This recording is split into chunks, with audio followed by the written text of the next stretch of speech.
Recently, I was traveling with my wife on a road trip up to the mountains. Our destination was, fortunately for obvious reasons which will be made clear later on, extremely far from home. We had been on the road for nearly the entire day when we settled on a small town up ahead on the highway that had a family restaurant, which we thought looked good for a brief respite from the road before we continued onward to our hotel. Ultimately, the restaurant and the hotel were about half an hour apart, not so far that it'd feel like an eternity driving after we ate, but not close enough to be considered the same town. Not far away enough either, though, to feel like you've put any distance between yourself and anything that might happen at the restaurant. So, we plugged the restaurant into the GPS, got out to exit, and turned off the highway to go eat. As soon as I got off the highway, I, an out-of-towner, bore witness to the most confusing traffic pattern I've ever personally had to navigate. I'm not describing it in great detail, but imagine a standard exit onto country intersection ramp. And then on top of that, add 3 layers of traffic signals, some of which divert other cars from the main road onto the exit portion of our highway ramp, with red lights behind me at various locations navigating the flow of traffic onto my merge lane, and some lights ahead of me that may or may not apply to some or all of those traffic streams. If you're confused, so was I. Blame the narrator. 2 things happened very quickly. 1, I determined that this was not a small town, but was actually a pretty well-traveled pit stop for truckers. And 2, I somehow ended up in the middle of an intersection following a green arrow to turn. It may or may not have been meant for me. Somewhat frazzled and not a little road-weary, I made that turn and heard from my side a lengthy horn honk. I'd clearly done something incorrect. My wife charmingly, I might add, told me that I had cut someone off, and of course I felt bad. She was right. I didn't know the traffic pattern and I had panicked. I needed rest and the message from the honk was received loud and clear. My fault. He wasn't done giving the message though. I saw in my rear view a very large pickup truck swing in onto the road behind me and start up the hill after us. I have read Let's Not Meet stories in my free time since way back when my wife and I were first married. After years of exposure to them, I've been overly paranoid a time or two as a result, and I've met my fair share of strangers with suspicious gazes. Only twice in my life, however, have I instantly known that I was being followed onto the roadway. The feeling was sudden and unmistakable. The restaurant was at the top of the hill. There was a gas station below connecting to the main road I had just come from. I pulled into the restaurant parking lot and coasted over to the rear to see if this truck would do the same. It turned into the restaurant entrance as well, but I don't think it immediately saw us in the crowded lot. Paranoia levels vary. I said, "He's pulling in here too after us," and my wife replied, "Oh, that's awkward, let's go somewhere else." So we circled around behind the restaurant, parking spots on all sides, slowly, to give this guy a chance to park or whatever while we were out of sight. I then came around to face the exit and leave, and I froze. He was still there, at the entrance, as it was if he's been watching the lot and trying to figure out where we had gone. Then suddenly he charged forward across the parking lot to face our car head-on, and angled his car into our lane of travel to block us in with his truck. As he did this, he rolled his window down and stretched his arm out of his window, so that I frankly thought he was trying to reach out and touch my car. And as his window was more or less lined up with mine, this angry, older, tank-top-wearing driver with tattoos screamed at me to stop the car. To recap, because I know my pros can get burdensome, I've been driving for hours on hours. I pulled off the highway to get a good meal. I accidentally cut someone off at an unfamiliar intersection and got honked at.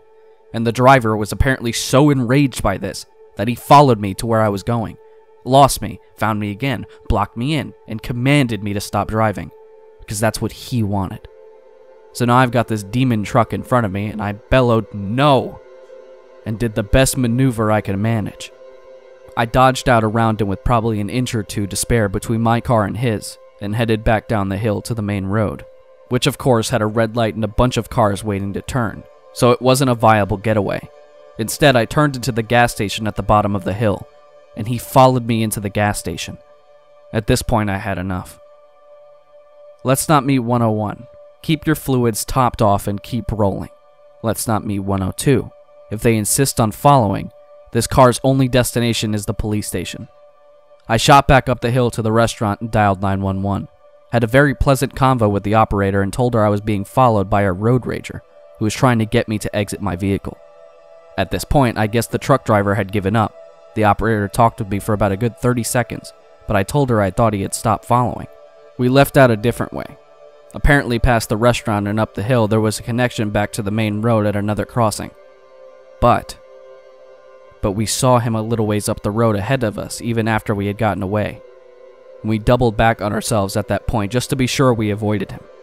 We obviously didn't eat at that restaurant. We drove the rest of the way directly to our hotel.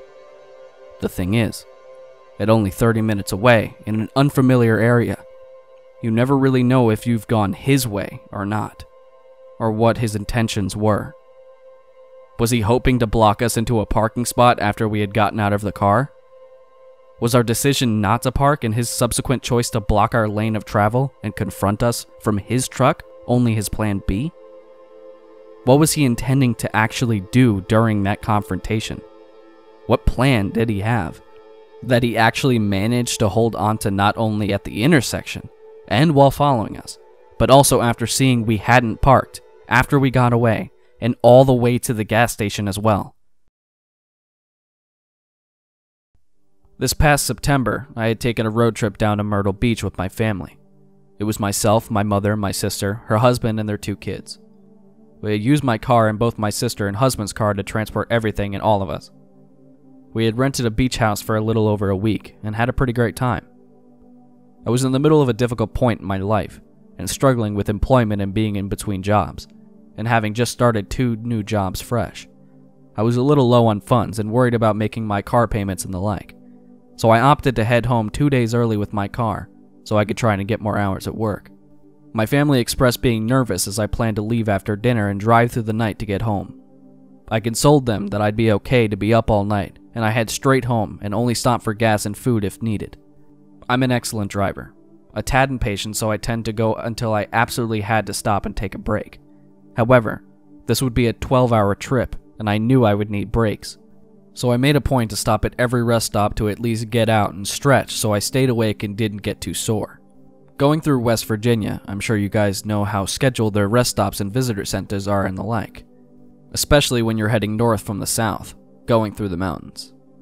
I stopped at a visitor center because they advertised having a fast food joint, and I had to piss like a racehorse. This was sometime very late at night, maybe 1 a.m. to 3 a.m. sometime.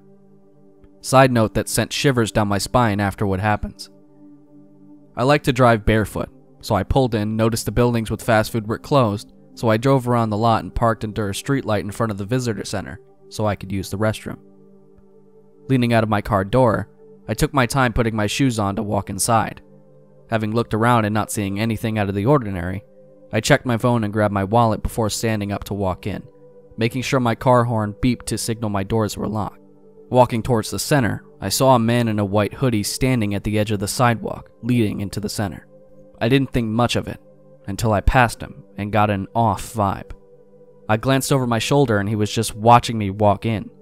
For some reason, I glanced to my left as I turned back to face forward and noted another man sitting at the benches that were on the other side of the tall, thin bushes. Instantly, I thought, nope. I went in, peed, and before I walked out of the bathroom, I called my roommate. As dumb as it was because he was a good 4 to 6 hours away, I just felt safer. I gave him a quick rundown of my situation and made him stay on the phone with me. I started to walk out, and I couldn't see the man at the front of the sidewalk anymore. I glanced to my now right and saw both men standing next to a bench, facing forward. I saw a couple walking in to presumably use the restroom as well. I had an impulse to ask them to walk with me, but my paranoia kicked in because I knew something was wrong somewhere in my situation and I didn't ask, thinking they might know the men. Walking briskly to my car, I explained to my roommate that the men were by the benches. Daring the smallest of peeks over my shoulder again, I saw the man in the white hoodie walking towards me, and I told my roommate. Walking a few more paces forward, I looked back again and saw his pace has quickened. At this point, I told my roommate he's following me to my car and I booked it. I thankfully had a key fob, got my keys out and ready and unlocked my car and practically threw myself in, not daring a glance back. I threw my car in reverse and gunned it backwards before going back into drive and sped off, and didn't even stop to put my seatbelt on till it was at the exit to leave the parking lot. I didn't look back once. Stopped at the next toll road and filed a report, and the workers called for state troopers to head over and check things out. I didn't stop shaking for hours, and I refused to get out of my car until I was home. I horrified myself at the thought of it. If those guys had paid attention and made their move more quickly, they could have incapacitated me at my car while I was facing the ground and putting my shoes on, and I could have had absolutely no defense. I posted once before about a break-in when I was a teenager. Decided to post again another creepy experience. My husband and I love to go driving. We prefer road trips, but on the weekends or nights when we have nothing better to do, we go cruising and just drive around. We prefer smooth and not busy roads. On this particular night, we were bored and decided to go cruising. We went up north to a small town about a half hour from the city where the roads are curvy and smooth. This town is close to the mountains, and if you follow this particular main street all the way up north, it starts driving up to a mountain. It's about 9 p.m. and there are very few cars in the roads already since it's a small little cute town. But we keep going north away from the houses and stores eventually to where the roads start curving uphill. We drive up for about 15 minutes more, and it's pitch black when we see some blinking lights. As we get closer, we see that a truck is on the side of the road facing us. I'm getting the chills thinking about being all the way out here in the middle of nowhere and a stranded truck on the side of the road. As he slowly approaches closer, I tell my husband it's probably for the best to turn back, and that I had a bad feeling. But at this point, we're pretty much next to the truck.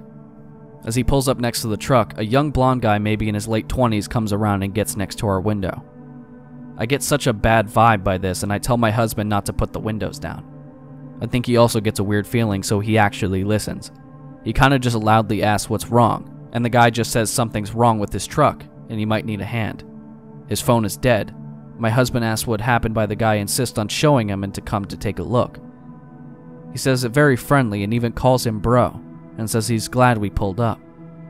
My husband says, you know what? I won't be much help, I know nothing about cars, but let me call for help. The guy's insisting and gets visibly upset. I'm looking back at the truck and I thought I caught movement inside. I tell my husband I think we should go, now. He probably saw the look of fear on my face because he put the car in reverse. But as he did, the guy is now behind our car, so my husband decides to go forward instead. We drive up for maybe 2 minutes trying to find a place to turn around since the road is so narrow. The road turns to dirt and there's a little more space on the side, so he's able to turn the car around. I am dreading going back that way now, and our phones have no signal at all. In my mind, I now know this all could really be someone with car problems. Maybe a friend is in his truck too. He never said he was alone. I just can't help the bad feeling in my gut. We soon reach the area where the truck had been, but there's no truck at all. We drive down maybe another 5 minutes, but there's no trace of the truck, and we are sure we have passed this place where it had been. Like I said, we didn't drive up too far to begin with. I am both relieved and terrified that the truck was no longer there. If it really had broken down, how did they get it to work again in such a short time? Calming myself down, I'm telling my husband, hey, maybe they really did get it to work. Maybe it turned on all of a sudden and they were able to drive off. Suspicious, but not impossible. As we keep driving though, and the roads are straightening out, we notice far off the truck with all the lights off and parked to the side again, and we notice movement in the bed of the truck. I say out loud, why do they turn off all the lights? I think they think we are still too far away to see them, but we see 2 figures get on either side of the truck and crouch down as if hiding. We get closer and my husband floors it. As we drive past, 2 men get up. One of them we had spoken to and someone else, with a very surprised look in their faces. One of them runs behind us for a bit, and we see them get tinier in the rearview mirror. I keep looking back terrified, but it's dark back there now, when all of a sudden I see the headlights turn on in the truck, and start driving our direction, and very fast. My husband keeps going fast, and eventually we lose the headlights. I keep looking back the rest of the way, so scared that they're somehow still following us. Maybe they turned off their lights again and I can't see them. Anyway, after driving for a very long time back to the city, we convince ourselves no one is following us. We do call the non-emergency line and give a description of what we saw. No, we didn't get the plates of the truck. It was all so fast, and in all the fear I didn't think to get them. We just gave a description of the guy we saw, the type of truck it was, but there was really nothing that could be done. I realize all of this could be rationalized, but in the moment we were filled with terror. Being out there in the middle of nowhere and all the possibilities, They could have been armed. They could have put their truck sideways and left us nowhere to go.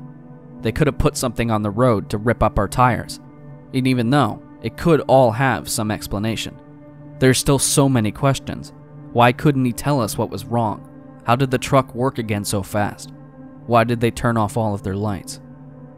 And why did they hide? It's been about a year and it's just a creepy experience now. We still go cruising, but usually we just stick to a little more civilized areas. At least for nighttime cruises. Hey guys, the Dark Narrator here, and I just thought I'd talk to you guys, one-on-one for a second. Recently, as I'm sure a lot of you are aware because of how much love I've gotten on Twitter, we just hit 1,000 subscribers, which is fucking insane to me. I can barely contain how appreciative and baffled I am just by the number. I never thought we would really hit it. Like, I knew by my growth in the beginning of the year, like, I hit 50 subs in January, I believe. And I kind of saw, like, I hit 100 about, like, 2 weeks later. I saw how my growth was going, that it might happen.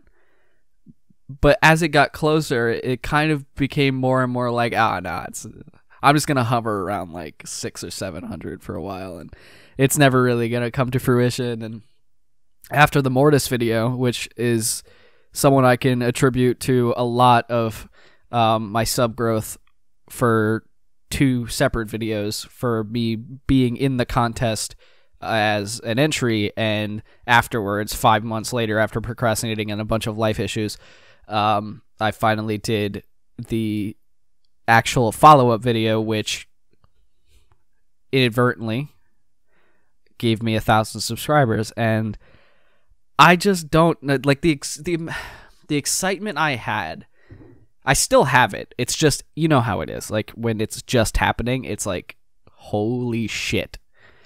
Because for a lot of people, this is the start. Like, for what I can understand, a lot of people don't really notice small channels if they're under 1,000, even though 1,000 is still considered a small channel. And once they usually hit 1,000, that's when, like, people start to notice, okay, this guy has something to offer. And I don't know, that's just eyeballing. That's just what I've witnessed, and I've been on YouTube for a very long time, so that's what I've just kind of seen. And if that happens for me, cool. But I'm just really excited about the number. Like, that's a shit ton of people that subscribe to my channel just willingly. And I want to thank you guys so much for all of that. I'm not going to try to drown this out too much. I've been meaning to put an end card on all of my videos, but I haven't had the time. So I'm just going to do this little end card thing, and it'll hopefully be on all my videos. I've been meaning to do it for like 3 or 4 videos.